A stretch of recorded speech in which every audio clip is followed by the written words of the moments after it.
además de programas sociales, merecen salud, merecen seguridad, merecen vivir en mejores condiciones. ¿Y qué opinan dentro de los diferentes grupos del PAN sobre la creación de este nuevo partido, el Frente Cívico Nacional? Yo estoy absolutamente convencida que hoy estar en la oposición es de valientes.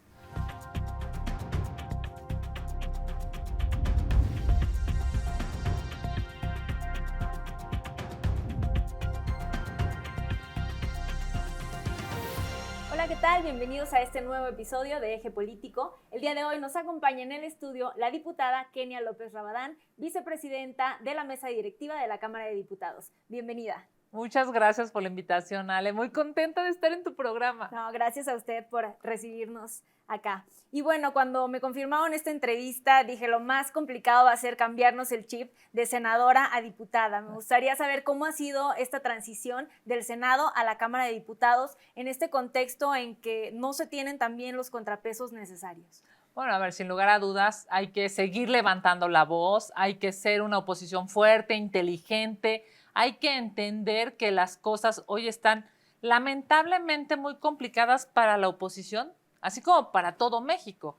Es increíble que puedas dar un gran debate, pero como Morena o el régimen tiene los votos, pues simple y sencillamente hacen, digamos, error tras error, destrucción tras destrucción. Fui muy contenta siendo senadora hace 6 años, lo vivimos padrísimo, sí. Pero la verdad es que también hay que aceptar, digamos, que aquí nadie se debe de rendir, porque si hay una oposición fuerte, el gobierno va a tener límites. Si hay una oposición débil o, digamos, muy disminuida, el gobierno se vuelve tan poderoso y tan opresor y tan malo, digamos, que daña a sus pueblos. Eso está, pues, claramente en la historia. Una persona que tiene demasiado poder, lamentablemente, y así ha sido consignado en muchos países, en muchas generaciones, pues termina perdiendo piso y haciendo cosas irresponsables, abusivas. Así es que yo estoy muy contenta ahora siendo efectivamente vicepresidenta de la Cámara de Diputados, una Cámara en donde la mitad somos mujeres, una Cámara que tiene una mayoría del régimen de Morena, pero que pues desde la oposición seguimos pidiendo, exigiéndole al gobierno que haga las cosas bien. Es muy complicado, evidentemente, digamos, con un gobierno con tantos votos, tan poderoso, pues que se dé cuenta de sus errores. Ahora hemos visto todo el tiradero que han hecho con las reformas, han destruido a organismos constitucionalmente autónomos, han manoseado la Constitución, Ale, de una manera en la que de verdad te duele. Yo soy abogada, soy 100% Puma, estudié en la UNAM, soy producto de las escuelas públicas y la verdad es que ver cómo han tocado y manoseado la Constitución se vuelve súper difícil, pero bueno, pues hay que estar dando la batalla, dando el debate y siendo, por supuesto, lo más consistente y congruente todos los días para que así México pues pueda tener una oposición fuerte. Así es. Pues en días recientes se ha posicionado también en contra de esta aprobación de la Ley de Ingresos y de la discusión del paquete económico 2025. Me gustaría saber cuál es su opinión al respecto. Sí, a ver, la semana pasada acaban de aprobar la Ley de Ingresos. El paquete económico es, digamos, toda la parte que impacta a los mexicanos en términos de dineros, porque la Ley de Ingresos te dice, digamos, cuánto te van a cobrar y luego el presupuesto de egresos te dice en qué se lo van a gastar, ¿ok? Este paquete económico pues tiene muchísimos problemas que le van a generar a los mexicanos una falta de dinero en el bolsillo, van a generar una deuda. Es increíble cómo este gobierno, tú te acordarás, el auditorio se acordará, cuando López Obrador llegó al gobierno decía, no va a haber deuda, ya el gobierno no se va a endeudar. Bueno, pues López Obrador ha tenido la deuda más grande en la historia de este país, duplicó la deuda que contrajo Calderón y aumentó en monto la deuda que contrajo Peña. O sea, y bueno, yo no daba crédito cuando el presidente decía, no nos estamos endeudando. Yo decía, ¿por qué miente de esa manera tan, digamos, impresionante cuando es claro que el país se está endeudando? Bueno, pues ahora este gobierno, este nuevo gobierno de la señora Sheinbaum, se sigue endeudando. Pidió más de 1 billón de pesos de deuda para el siguiente año. Eso significa que si así se sigue endeudando año tras año, bueno, pues hasta a López Obrador le va a ganar en la deuda, que ya de por sí era gigante. Y a ver, ¿a quién le afecta que el país esté endeudado de esa manera? Pues la verdad es que a todos, pero sobre todo a los chavos, porque se van a quedar en su juventud y en su adultez pagando todos los errores de este gobierno y del anterior. Exactamente. Y bueno, también con el tema de la desaparición de 7 organismos autónomos, usted se ha pronunciado desde el Senado de la República. Me gustaría saber cuál es la opinión al respecto con estas reformas. A ver, un poco, digamos, contarle al auditorio esto que hemos vivido estas últimas horas, estos últimos días, tanto en Cámara de Diputados como en el Senado de la República. ¿Qué hace el gobierno? Dice, pues, destruyamos 7 instituciones. 7, o sea, es una cosa impresionante. Yo les digo, oigan, son bien buenos para destruir, o sea, 0 para construir, pero bien buenos para destruir. Esos 7 organismos son, digamos, organismos que le ayudaban a los mexicanos a tener poder. Por ejemplo, el IFT, por ejemplo, la CRE, por ejemplo, el INAI. ¿Qué significa que destruyan estas instituciones? Pues ese poder que lo tenían los ciudadanos o los organismos autónomos, ahora lo va a tener el gobierno. Es regresar, Alejandra, al siglo pasado. Es regresar a México 30 años atrás. Mira, solamente el INAI se creó en el 2002, hace 22 años, ¿ok? Y el INAI se hizo pues, para ver que el gobierno no se agandallara. O sea, que el gobierno, y en esa época estamos hablando del gobierno de Fox. Luego pasaron el de Calderón, el de Peña, el de López Obrador. Y es para que la gente sepa cómo, cuándo y en qué el gobierno se gasta tu lana. De los, digamos, en promedio más o menos, de cada 3 pesos que un mexicano gana, de cada 3 pesos, 1 lo paga en impuestos. O sea, 1 se lo tiene que dar el gobierno a fuerza. O sea, a lo mejor tú dices, no, yo no pago impuestos. Claro que pagas impuestos. Cuando vas a una tienda, pagas impuestos. Cuando estás comprando algo, sí, pagas impuestos. Siempre vas a pagar impuestos. Si eres además un trabajador que recibe en una nómina, digamos de manera formal, pues ahí te dan una súper rebanadota de impuestos que hay que pagarle al gobierno. Entonces la pregunta es, esos impuestos, ¿no?, que son de los mexicanos, ¿por qué se los gastan en lo oscurito, o sea, abajo de la mesa? ¿Por qué se los quieren gastar atrás de las mamparas? ¿Por qué sí, no quieren ahora que cómo se se van vea? a hacer las solicitudes de transparencia? Claro. Supimos de la casa en Houston. ¿Se acuerdan de esa casa grandota con una alberca climatizada gigante en donde nadaba el hijo de López Obrador? Supimos de esa casa gracias a la transparencia. Es más, supimos de los contratos de Bartlett gracias a la transparencia.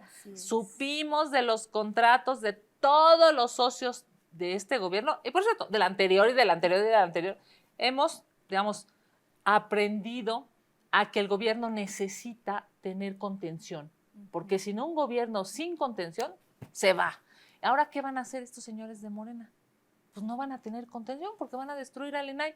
Y ahora resulta que quien te va a dar la información del gobierno es el gobierno. Pues ¿cómo? Es una broma, es una burla para los mexicanos, porque los gobiernos de manera natural, es algo terrible, pero de manera natural los gobiernos son, digamos, siempre van a querer más, tener más, usar más, gastar más. Para eso es que el INAI servía, para decir al gobierno, no te pases de listo. Es como un poco la CNDH. Los gobiernos, lamentablemente, son propensos a violar derechos humanos. La CNDH, cuando servía, le decía al gobierno, oye, te estás pasando de listo, estás violando los derechos humanos de los mexicanos. El problema en este momento de México es que el gobierno piensa que la gente les va a tolerar todo. O sea, que no importa que no haya carreteras, no importa que no haya seguridad, no importa que destruyan al Poder Judicial, no importa que destruyan a los organismos que te daban garantías de derechos. El gobierno piensa que no importa que hagan todo ese tiradero, la gente va a seguir acompañándolos y votando por ellos. Y yo estoy segura de que eso no va a suceder. O sea, yo estoy segura que los mexicanos van a decir, oye, pues si este gobierno No me da salud, carreteras, seguridad, no me protege Seguridad. la vida, no protege mis derechos humanos, los de mis hijos, no hay escuelas de calidad. Pues por supuesto que este gobierno, aunque su mayor bandera sean los programas sociales, hay que decirle a todos los mexicanos, es que los programas sociales se pagan gracias a los impuestos de tu familia. Platicaba con una señora, una adulta mayor, y le decía, oiga, está padrísimo que usted reciba un programa social. Me decía, claro, ¿te imaginas? Me da 3,000 pesos el gobierno. Y le dije, sí, le da 3,000 pesos nada más que su hija, su hijo, su nieto y su otro nieto, todos pagan impuestos para que usted reciba 3,000 pesos. ¿Sabes qué me dijo? ¿Qué? Me dijo, me deberían de dar más de 3,000 pesos después de todo lo que le quitan a mis hijos y a mis nietos. Evidentemente, mereces más. O sea, los mexicanos merecen más. Claro. Además de programas sociales, merecen salud, merecen seguridad, merecen vivir en mejores condiciones. Por eso es que yo todos los días pienso, voy a ir con Alejandra Cerecedo a platicar de lo que está pasando en México, porque México tiene que saber que los programas sociales sí son muy buenos, son maravillosos, pero necesitamos mucho más. Claro que sí, diputada, y una de sus principales banderas ha sido también la defensa de los derechos humanos. Lo vimos en la comisión en el Senado y me gustaría saber cuál es su opinión acerca de la reelección de Rosario Piedra al frente de la CNDH. Me parece que es una vergüenza histórica. O sea, lo que pasó en el Senado es una muestra de que sigue mandando el señor de Tabasco. Esa es la verdad, ¿no? Es increíble que hayan reelecto los senadores de Morena a una señora a la que criticaban. Ellos mismos los criticaban. Yo le decía a una senadora de Morena, es que les llegó bien tarde la línea, ¿no? Y como alineados todos. O sea, tú podías leer 1 o 2 días antes de la votación que había senadores disque libres, disque críticos, disque decentes, que reclamaban que la señora Piedra fuera electa. Pero ¿qué tal a la hora de la votación? Todos alineados votando por ella. ¿Y dónde está el problema? En estricto sentido, el problema es para los mexicanos. Porque si tú no tienes una Comisión de Derechos Humanos que te proteja del gobierno, ojo, la Comisión de Derechos Humanos no protege, digamos, de una litis entre particulares. O sea, no es si te peleas con tu vecina. Eso tiene un canal legal distinto. La Comisión de Derechos Humanos sirve si te peleas con el gobierno. O sea, la CNDH a quien le pone límites no es a tu vecina, no es a tu exmarido, no, es al gobierno. Si la CNDH no sirve, entonces el gobierno se pasa de lanza, se pasa de listo, se pasa de gandalla. Obviamente una CNDH que no sirva, que no te cuide a ti como ciudadano, pues te deja en estado de indefensión contra un monstruo gigante que tiene un montón de lana y un montón de poder que se llama gobierno. Por eso es muy triste que la presidenta de la CNDH pues sea una aplaudidora del régimen. En todo el planeta, Ale, si hay una Comisión de Derechos Humanos, o como le quieran llamar, defensorías, tiene distintos nombres a lo largo y ancho dependiendo de qué país estemos hablando, pero todos son incómodos al gobierno, todos. En Latinoamérica, en Europa, son incómodos al gobierno. Los organismos protectores de derechos humanos necesariamente tienen que incomodar al gobierno porque es al que frenan. Pues esta señora es bien cómoda al gobierno. De verdad, en este país estamos, o sea, está bien complicado, porque si tú eres un ciudadano, digamos, queriéndote defender del gobierno, pues encomiéndate a Dios, porque a la CNDH ni para ir, al contrario, ahí yo les digo, es que es la única Comisión de Derechos Humanos en el planeta que defiende al gobierno en lugar de defender a los ciudadanos. Es una cosa ilógica.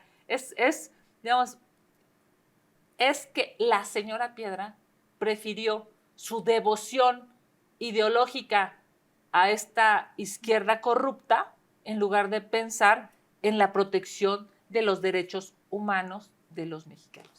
Pues sí es preocupante realmente la pérdida de las instituciones y de los órganos autónomos que nos pueden dejar en indefensión, y ahora también lo que está pasando con la reforma judicial. ¿Cómo ha visto todo este tema de la convocatoria, que se han incrementado los registros en las últimas semanas?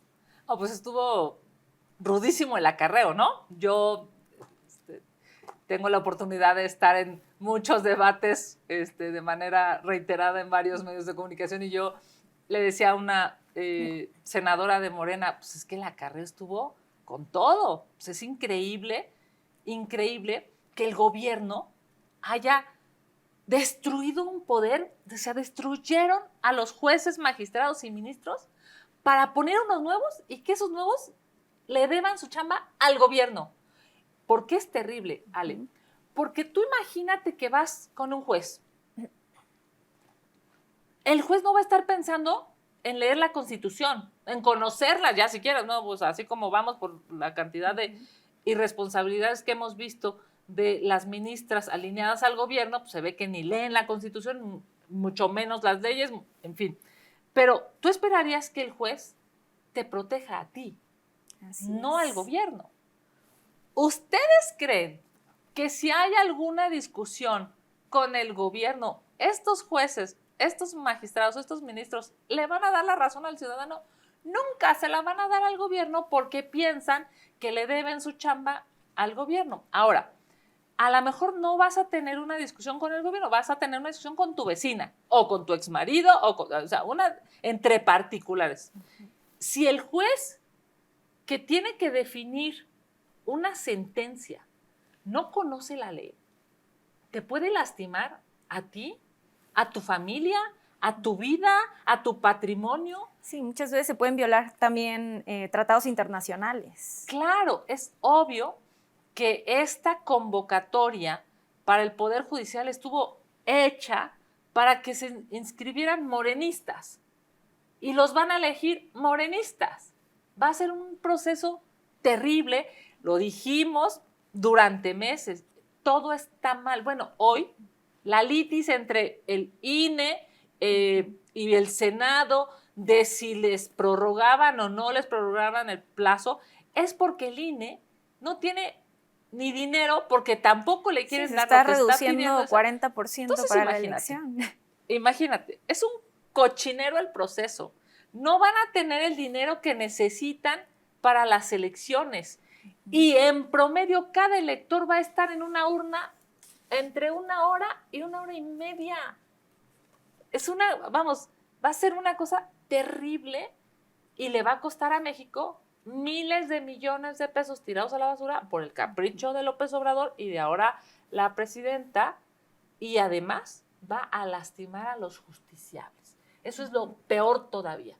Va a lastimar a quienes dependan de la definición de las resoluciones de unos señores y de señoras que no tengan la capacidad ni la experiencia.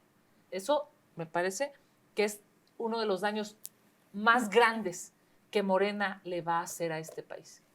Así es. Pues esperemos que el comité al menos elija los perfiles más capacitados y con mejores currículums, ¿no? Pues mira, ojalá.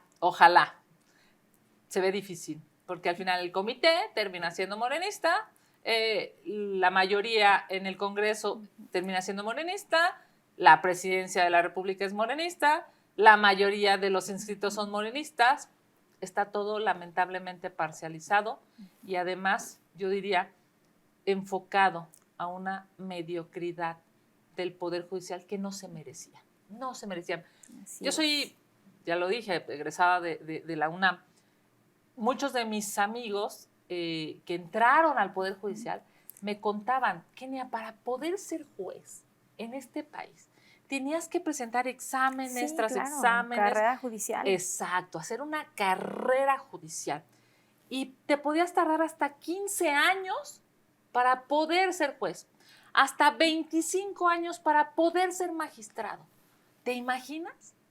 Sí. Claro, porque necesitas experiencia, necesitas conocer las leyes y ahora, pues un juez sin experiencia, un juez sin capacitación, un juez, además, adoctrinado a esta izquierda corrupta, ¿qué daño le va a hacer a nuestro país?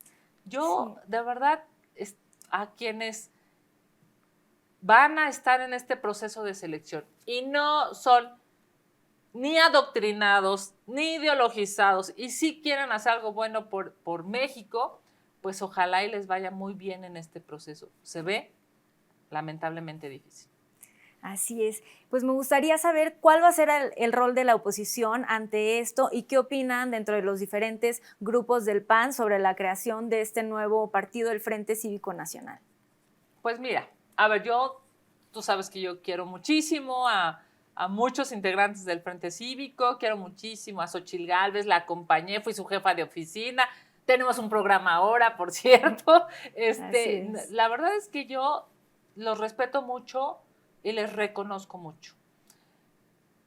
Hoy la oposición no necesita pelearse, hoy la oposición necesita estar más unida que nunca, porque el gobierno ante tanto abuso, ante tanta destrucción, ante tanta corrupción que hay hoy en Morena y en el gobierno, México necesita una oposición fuerte.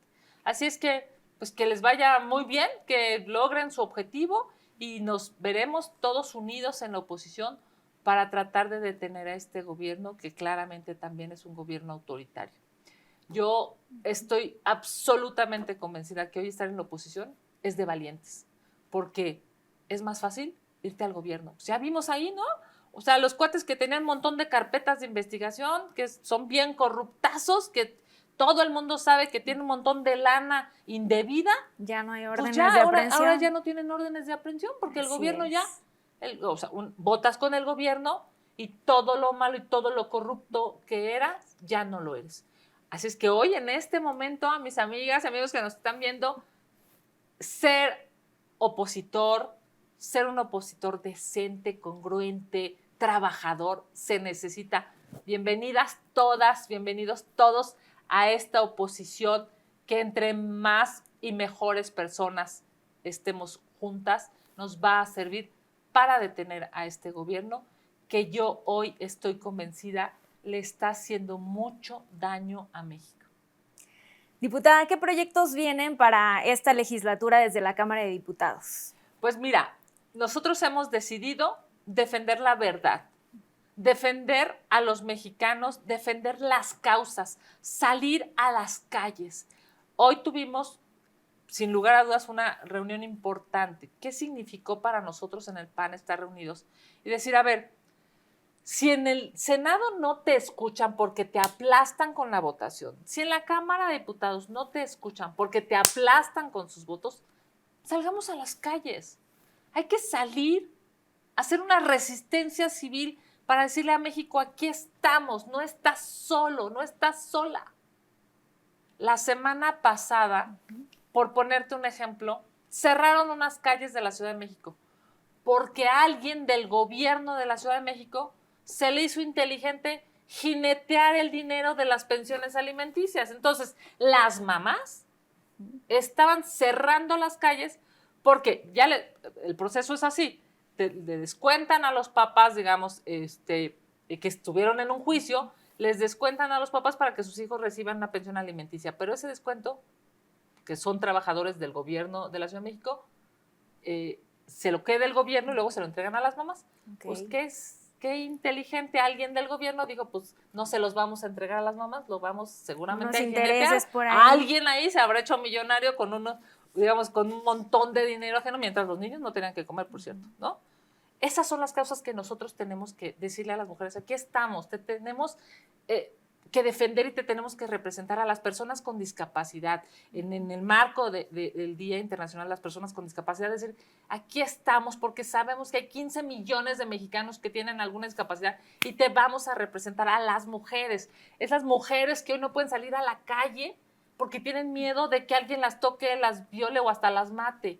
A los jóvenes, esos jóvenes que hoy, a ver, está bien chido que les den un programa social, está buenísimo, pero eso no los va a hacer ni prósperos, ni inteligentes, ni fuertes económicamente. Entonces, decirle al joven, está bien que tenga un programa social, pero lo que más necesitas es una buena escuela, una escuela de calidad, un trabajo en donde te paguen de manera digna y puedas salir adelante y tener una familia si decides, o vivir solo, o vivir con tu perro, pero tener la posibilidad de ser feliz como tú quieras, no estar en una economía achatada que no te permita como joven tratar de cumplir tus sueños y, por supuesto, realizarte como persona.